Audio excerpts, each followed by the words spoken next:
Kyle Rittenhouse found not guilty on all charges. The motion of the defendant is granted. The charges against the defendant on all counts are dismissed with prejudice, and he is released from the obligation of his bond. The first charge, Joseph Rosenbaum. Second, Richard McGinnis. Third, the unknown male. Fourth, Anthony Huber. And the fifth, Gage Grosskreutz. And I want to say something very important. On all of these charges, one of those individuals is a good friend of the show, is a good friend of all of us here, and that's Richie McGinnis. They call him Richard. Richie McGinnis ran into danger. Kyle Rittenhouse was defending himself. The whole situation, in my opinion, is tragic, and it shouldn't have happened. The police should have been protecting this community. It shouldn't have been a 17-year-old going out there feeling like he had to do this. But when it came to Richie, I mean, we're worried about him. You know, we're friends with this guy, and the whole situation is scary. But I will say this. Not for 1 second do I believe that Kyle Rittenhouse should have been found guilty on the charge of endangering Richie McGinnis.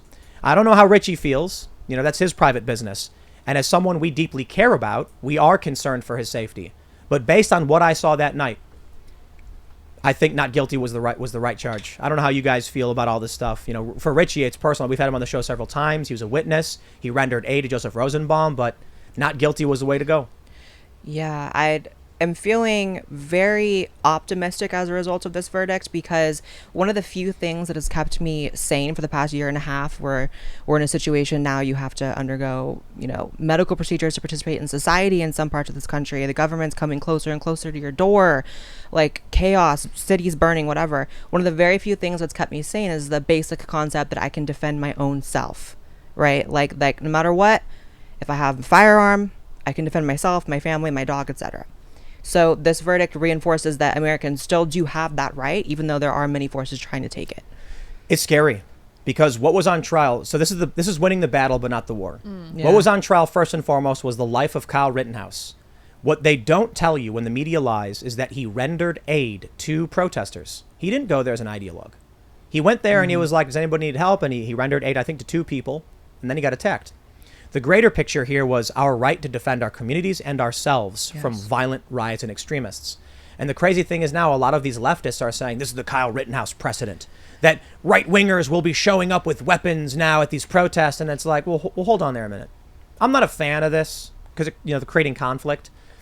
But what they're really saying is, if you frame it properly, is that when these extremists go to riot, destroy, and kill people, regular members of the community might come out and stop them. Is that the precedent they're talking about? Now, I hope the conflict doesn't stop. What happened in Kenosha that night should have never happened. But I blame the institutions first and foremost that were supposed to be protecting these communities. Yes. It's a difficult situation. I'll put it this way. I think the whole thing was a net negative. If Rosenbaum stayed in jail for the atrocities he committed, Kyle Rittenhouse would not have been in that position. And Kyle Rittenhouse shouldn't have been there. And that's not an indictment on his decisions, an indictment on everything that happened in Kenosha. Yeah, that's why I keep saying he shouldn't have been there, but no one should have been there. And the police should have been protecting the city. And it's only a logical conclusion to the situation that there would be vigilante justice occurring when the police literally are standing down as buildings are burning and people are being hurt. Man, the defense attorney was asked after the trial finished, what does he want to do now? What does Rittenhouse want to do now? And all he had to say was he just wants to become a nurse. That's the thing. A nurse. Wow, I didn't know that. Wants to become a nurse. Yeah. Yeah. That was what he was doing on the night. Yeah. But did he said nurse? Or did he say EMT? He could have been either of those. I think because it was they're nurse. different. I'm pretty sure it was nurse. If he said nurse, that means like he wants to work in a hospital and help sick people. You know what I mean? Good for him. Wow. And that's what he was doing on that night. Yeah. It was. And he had some training. He wasn't an official EMT. He was 17. But it's remarkable. I'll say this: there should have been a mistrial with prejudice, but I don't know if that actually would have solved anything. The reason I think there should have been a mistrial with prejudice is because the judge should have directly addressed the drone video that was manipulated multiple times. Yes. Because now what I'm seeing on Facebook from a lot of people I know who are like hard left, you've got the establishment lied to left. These are people who are like, you know, Rittenhouse traveled across state lines with a gun, which is just not true. But then you have the intelligentsia left. And what they're saying is, well, even though we know he did not travel across state lines, he was in the act of committing a crime, and therefore it can't be self-defense. Then when the judge dismissed the gun charge, they said, well, as we now know, the prosecution has proven he pointed that weapon at people, provoking them first. Now the narrative has become, what I see is they're taking news articles where it says the prosecution played a video that they said showed Kyle Rittenhouse pointing the gun at protesters. they circle it in red and they're posting it in bold and they're saying Kyle Rittenhouse was waving a gun around threatening people, and when they tried to stop him, he attacked them, and the judge said that was self-defense, and the jury let him go because it's racism and patriarchy and whatever. If the judge said this video footage is not real and we're throwing it out, that narrative wouldn't have happened. What we needed was a clean, honest victory. That it was a bad night all across the board for everybody. It shouldn't have happened, but Kyle Rittenhouse is not responsible for what happened. Right. So there's a lot of ramifications. I mean, obviously a lot was weighing on this particular trial. A lot of people were very politically invested on it, but even without the bigger picture, Gross Court's lawsuit looks like it's dead in the water.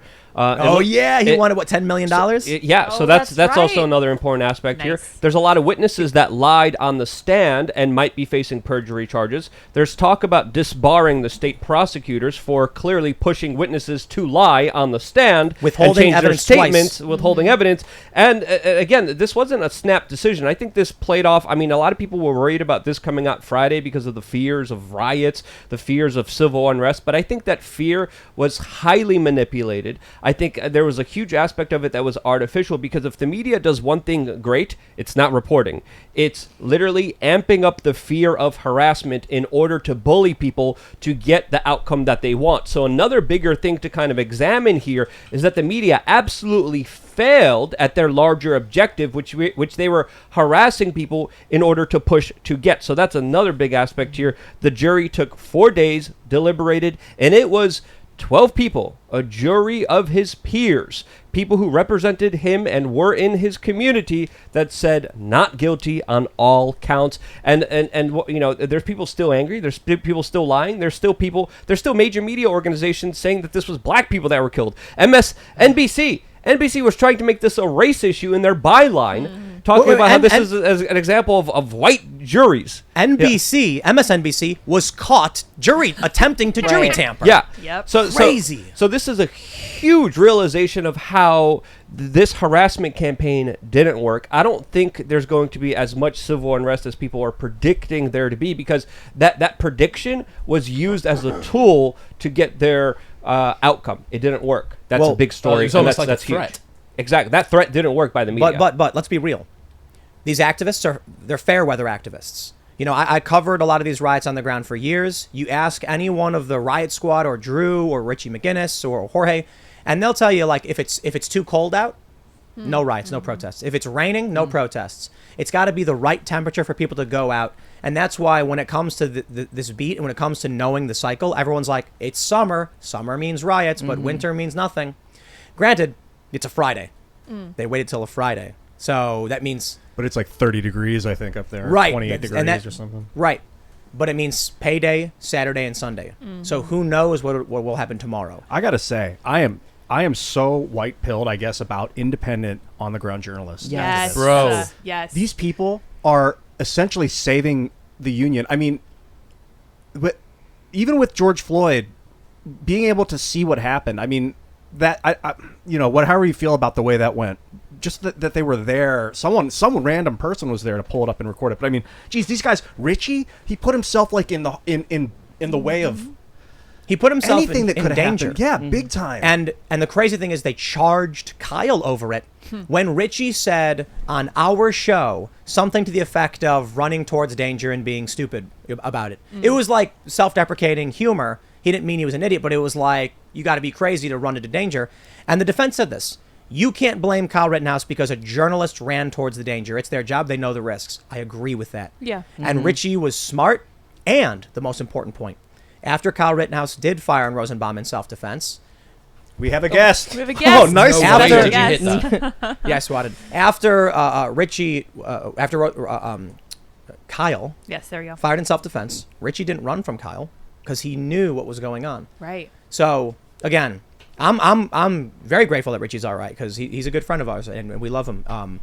But I don't think you can condemn Kyle for Richie doing his job. I think Richie knows. But this shows the importance of independent media. Yes. I mean, Precisely. if it wasn't for independent media, this trial would look totally different. The narrative would be totally different, and the media lied every step of the way here to absolutely absurd points. Chris, you had something to say. I want to pull something up and I want to add to it really quickly, but go ahead. Yeah, I just think that Yeah, it's a bad situation, right? This hasn't been a tremendously good situation for anybody that's been involved in this. But one thing that everyone can be reassured by is the impact that independent media's had. Yes. Yeah, It's huge. and then when you look at independent media, you compare it to the corporate media. They talked about how he crossed state lines with a firearm. They talked about how he was an active shooter. They talked about how he was illegally carrying a weapon. He talked about how he was there to murder protesters. They talked about how he was a white supremacist, how he killed innocent protesters, how he fled the crime scene, how he had no right to be there.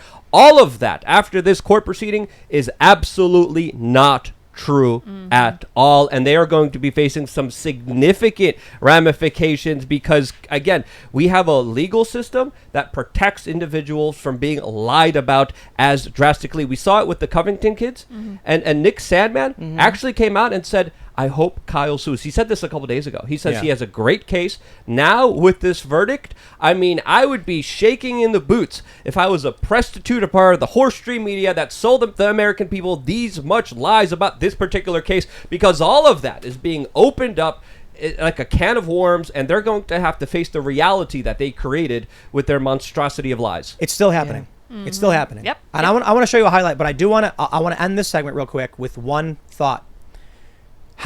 Where were you when the news started coming in? Where was everybody? I mean this rhetorically, but for those that are watching, and what were you feeling as you waited for that verdict? I want to show you this. I mentioned it in the intro, just as the end of it to wrap this up. I'm wearing my smartwatch. This is what it looks like. Just before the verdict came in, I'm sitting here working. I've got the live stream going. You can see my heart rate at 51 beats per minute. And then within the hour, they announced that there was going to be a verdict, and my heart rate spiked to 136. I'm sitting here, adrenaline rushing, watching it. The camera shook, and I was like, here we go. And then a few minutes later, the camera zooms out, and I'm like, they're coming in. We have the verdict. Just before, when they started reading it, I was nervous, man. And, you know, I saw this on my watch when I was checking it, and I was like, I should post this. I don't know how everybody else felt, but I was like, this was my experience. And then I saw a lot of people say, dude, me too. Sweaty palms, was nervous, was shaking, and a lot of people felt that way. And then it came out as a good day for America. But winning the battle, the war is not over. Thanks for checking out this clip from the Timcast IRL podcast. If you want to see the full show, come back to this channel, youtube.com/TimcastIRL, Monday through Friday at 8 p.m., where you can leave comments and super chat, and we actually will read your comments on the show. Don't forget to like, share, subscribe, and if you want exclusive members-only content, segments you can't get anywhere else, go to timcast.com, become a member, and we even have full bonus episodes. Thanks for hanging out, and we'll see you all next time.